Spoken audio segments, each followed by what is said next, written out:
मैं कपिल कांत शर्मा एक बार पुनः आपके अपने YouTube channel success with Kapil पर बहुत स्वागत करता हूं। यहां पर एसएससी जीडी का एग्ज़ाम आ रहा है नज़दीक और यहां पर एक तरह से उल्टी गिनती शुरू हो चुकी है, क्योंकि सभी बच्चों ने अपने अपने सेंटर जो है देख लिए हैं, कहां कहां आ रहे हैं ज़्यादातर, और उन्हें डेट भी पता लग चुकी है कि उनका एग्ज़ाम जो है 10 जनवरी को है, 12 को है, 20 को है या फिर फरवरी में जा रहा है। चलिए, लेकिन आज हम यहाँ पर आपको रूबरू कराने आए हैं 7 दिसंबर 2021। 7 दिसंबर 2021 को जो पेपर हुआ था फर्स्ट शिफ्ट में एसएससी जीडी का, उसी के मैथ के क्वेश्चनों से। चलिए, पहला क्वेश्चन आपके सामने लगा देते हैं और पहला क्वेश्चन आपके सामने आ चुका है। क्या है? जो क्वेश्चन नंबर आपका 51 है। क्वेश्चन नंबर 51 है, क्या है भैया? यहाँ पर गुरप्रीत एक दुकान पर गई और उसने एक सोफ़ा खरीदा। उसे इस पर 20% की छूट मिली। यदि उसे 30% की छूट मिली होती तो वह 1000 रुपये और बचा पाती। उसे सोफ़ा कितने में खरीदा? देखिए, मिली छूट 20% की और अगर 30% की मिल जाती तो इसका मतलब 10% का अंतर आता। इसका मतलब 10% का अंतर आता, और जो 10% का अंतर आता वो ही तो उसकी बचत के बराबर है। बचत कितनी है? बचत है 1000 रुपये की। बचत कितनी है? 1000 रुपये की। 20% की छूट पे खरीदा। अगर वो क्रय मूल्य पूछता तो हम लिखते 100% बराबर किसके, लेकिन 20% की छूट पर खरीदा तो 80% बराबर किसके हैं? यह आ जाएगा उसका क्रय मूल्य। जितने में उसने खरीदा उसकी बात यहाँ पर आ जाएगी। 1 0 से 1 0 गई, डायरेक्ट गुणा करा और उत्तर आया भैया, और वो आ गया 8000, जो आपके डी ऑप्शन में है। किस ऑप्शन में है? डी ऑप्शन में है। इस तरह से ये जो है यहाँ पर हुई बात इसकी क्वेश्चन की। चलिए आगे के क्वेश्चन और लगाते हैं और क्वेश्चन नंबर 52 की बात करते हैं। 72,800 रुपये की धनराशि 10% वार्षिक दर पर 3 वर्ष बाद होने वाले चक्रवर्ती ब्याज रुपए में कितना होगा यदि ब्याज वार्षिक रूप से दे? चक्रवर्ती मिश्र धन निकाल दो। तो ए बराबर जो होता है P इंटू 1 + R/100 की पावर T है भैया। ठीक है, P कितना है? 72,800। P कितना है? 72,800 है। R कितना है? 10% है। R कितना है? 10%। और समय कितना है? 3 साल है। समय कितना है भैया? 3 साल है। तो 0 से 0 गई, तो यहाँ पर आया 72,800 गुणा 10 × 10 = 11, तो 11/10 गुणा 11/10 गुणा 11/10। ठीक है भैया, 2 0 से 2 0 साफ नहीं, और कुल मिलाकर हम यहाँ पर गुणा करेंगे 728 गुणा 11 का घन होता है 1331, और बटे हो जाएगा किसके भैया? 10 के। तो 728 की जब हम 1331 में गुणा करेंगे तो कितना आ जाएगा भैया? ये आ जाएगा आपका 96,896 और 80 बन जाएगा। 8 बना देगा और बटे में 10 है, तो कुल मिलाकर बनेगा 96,896 रुपये 80 पैसे। ये है मिश्र धन। हमें चाहिए ब्याज। हमें क्या निकालना है? ब्याज। तो 96,896 रुपये 80 पैसे में से 72,800 रुपये घटाना है। 72,800 रुपये घटाना तो 80 आ गया। ये 96 जो के 2 आया, 0 आया, ये 4 आया और ये 2 आया। 24,096 रुपये 80 पैसे जो है इसका जवाब बन जाएगा। चलिए भाई, क्वेश्चन नंबर 53 जो तीसरा क्वेश्चन है, इस का तीसरा क्वेश्चन जो है उसे देख लेते हैं। तीसरा क्वेश्चन क्या है? एक व्यक्ति ने अपने बेटे, जो 3 बेटे हैं उसके ABC के बीच 45,000 और 18,000 रुपये की राशि, अलग अलग राशियों को वितरित किया, और 45,000 को जब बांटा तो 3:7:5 का अनुपात रहा। किसका? A, B, C का, और ये बटेंगे 45,000 रुपये। जब दूसरी राशि जो 18,000 है उसको बांटा तो जो अनुपात था वो चेंज कर दिया इसने, वो कर दिया 4, 2 और 3। अब उत्तर क्या मांग रहा है वो? A और C की राशियों का अंतर पूछ रहा है ए और सी की राशियों में कितना अंतर है। तो पहले ए की राशि निकाल लो। देखिए 45,000 रुपये है। टोटल अनुपात कितना है? टोटल अनुपात है 3 और 7 10 5 15। और अगर ए का निकालना है तो यहाँ पर कितना आ जाएगा? ए का अनुपात प्लस, अब ये है 18,000, ये है 18,000 बटे 4 2 6 और 3 9 और गुणा ए का अनुपात है 4। तो 15 तिया 45 और 9 दूनी 18। कुल मिलाकर बात करें तो 3 तिया 9 और 4 दूनी 8, 8 और 9 17,000 जो हैं वो मिले हैं किसको भैया? ए को। इसी तरह सी का निकाल दो भैया। 45,000 गुणा, यहाँ पर सी का अनुपात है 5 बटे 15 नहीं आना, 18,000 और सी का अनुपात यहाँ पर 3 है और बटे 9 नहीं आना। तो 15 तिया 45 और 9 दूनी 18, कुल मिलाकर 3 पंजे 15 और 3 दूनी 6। ठीक है भैया, 15 और 6 21, इसे मिले 21,000 रुपये। दोनों का अंतर चाहिए, अंतर चाहिए, ए डिफरेंस सी चाहिए। तो 17,000 और 21,000 का अंतर लेना है और 17,000 21,000 का अंतर कितना बना भैया? 4,000 रुपये इसका अंतर बना। कितना बना? 4,000 रुपये। चलिए अगले क्वेश्चन की तरफ बढ़ते हैं और ये होगा क्वेश्चन नंबर 54। देखो क्वेश्चन नंबर 54, क्वेश्चन नंबर अगर मैं नहीं डाल रहा तो उसका मतलब आप जो है जो क्वेश्चन लग रहा है उसमें क्वेश्चन नंबर आ रहा है, वहाँ से बिल्कुल देख सकते हैं। क्वेश्चन नंबर 54, 54 नंबर क्वेश्चन क्या है? 6 सही 1/3 माइनस 9/4 प्लस 5/4 माइनस 1/13 गुणा 5/2 माइनस 1/3 और इसको हल करना है। इसको यहाँ पर हमें क्या करना है भैया? हल करना है। तो 6 18 19/3 9/4 प्लस 5/4 माइनस 1/13 गुणा एलसीएम लिया हमने 6 या 5 या 15 माइनस 2।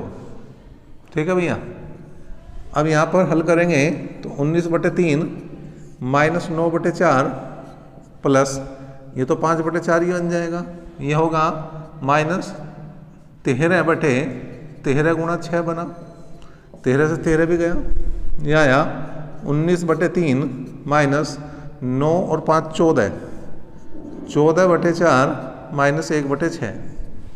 तो एलसीएम 12 आया भैया, 12 पूरे का ही एलसीएम ले लो। और एक काम करो, इसे लिखो 19/3 14/4 या 2 सते 14 2 दूनी 4 7/2 लिख लो और आसान हो जाएगा थोड़ा सा।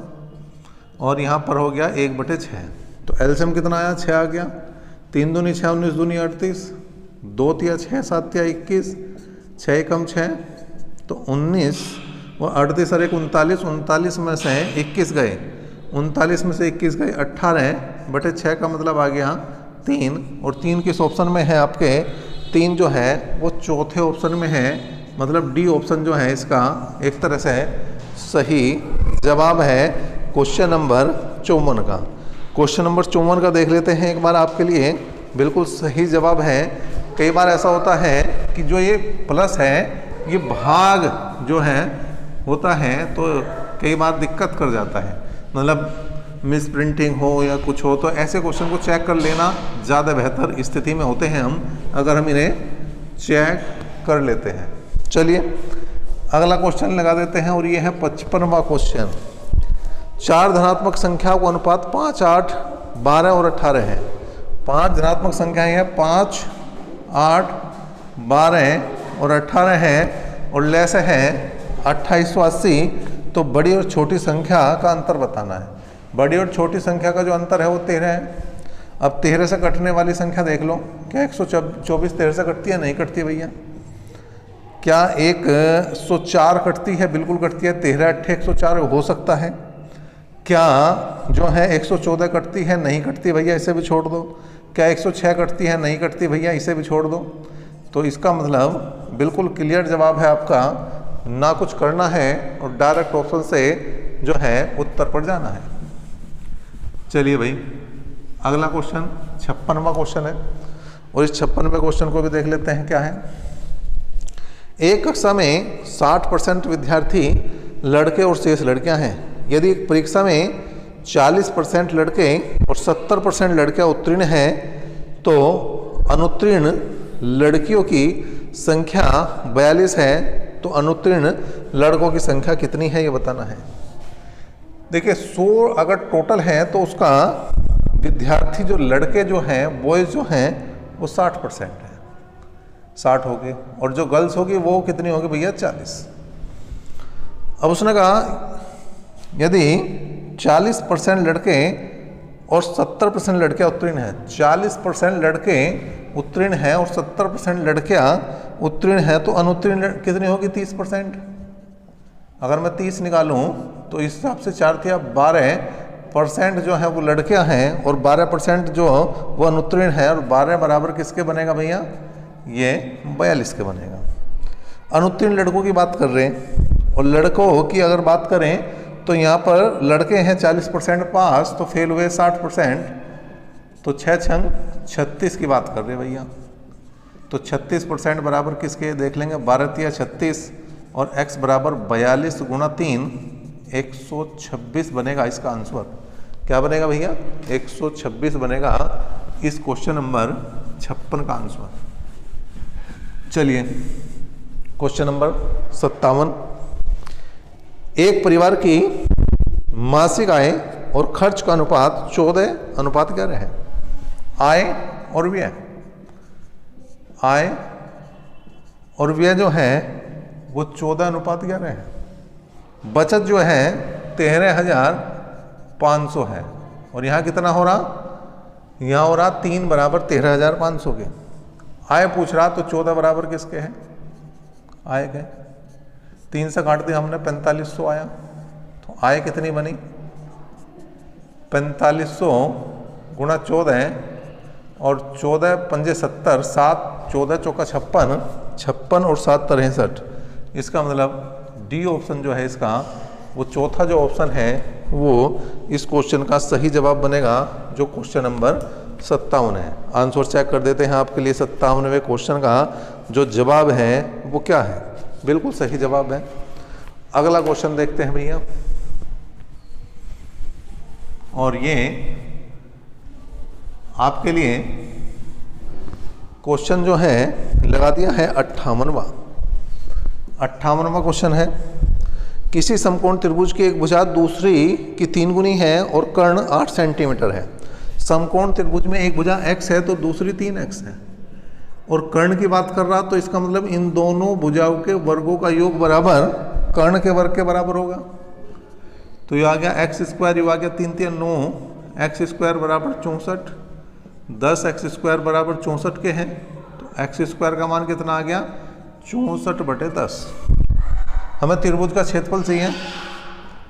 त्रिभुज का क्षेत्रफल कितना हुआ भैया 1/2, दोनों छोटी भुजाओं का गुणनफल, तो 3/2 गुणा x², 3/2 गुणा 64/10, 2 से काट दिया 32 आया भाई, और 32 दिया 96, 96/10 का मतलब 9.6, और सेंटीमीटर है तो वर्ग सेंटीमीटर हो जाएगा, या इसे हम लिख सकते हैं सेंटीमीटर स्क्वायर लिख सकते हैं, और यही इस क्वेश्चन का जवाब भी है। चलिए भाई क्वेश्चन नंबर लगा दिया है हमने, क्वेश्चन नंबर 59वां क्वेश्चन लगाया। क्या है, वह बड़ी से बड़ी संख्या कौन सी है जिसमें 415, 488 और 825 को भाग देने पर क्षेत्रफल क्रमशः, क्षेत्रफल नहीं शेषफल है, शेषफल क्रमशः 7, 8 और 9 बचता है, तो संख्या बतानी है।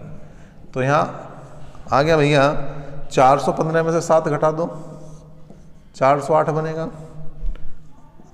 488 में से 8 हटा दो, 480 बनेगा। 825 में से 9 घटा दो तो कितना बचेगा, 15 में से जो है 9 का 6, 816 बचेगा। और इसी का क्या ले दो भैया, इसी का में से ले लो। देखिए यहाँ पर 4 की बजाय कितना है, 6 है, तो ये 680, ये थोड़ा सा मिसप्रिंट है क्वेश्चन।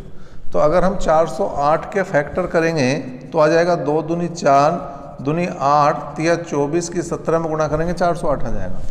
680 के अगर हम फैक्टर करेंगे तो 2 दूनी 4 दूनी 8, 8 पंजे 40 और 17 चौका 68, ये हो जाएगा 680।